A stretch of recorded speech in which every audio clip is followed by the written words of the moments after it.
আল্লাহ মোদের কেমন উপহার, একই দিলেন আল্লাহ মোদের কেমন উপহার।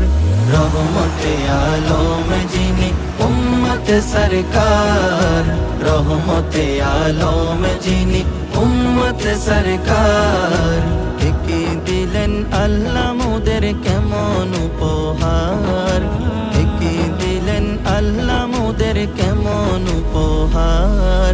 রহমতে আলম যিনি উম্মত সরকার, রহমতে আলম যিনি উম্মত সরকার। ভালোবেসে আল্লাহ যাকে ডাকলেন আহমদ, এই ধরাতে এসে যিনি হলেন মুহাম্মদ। ভালোবেসে আল্লাহ যাকে ডাকলেন আহমদ, এই ধরাতে এসে যিনি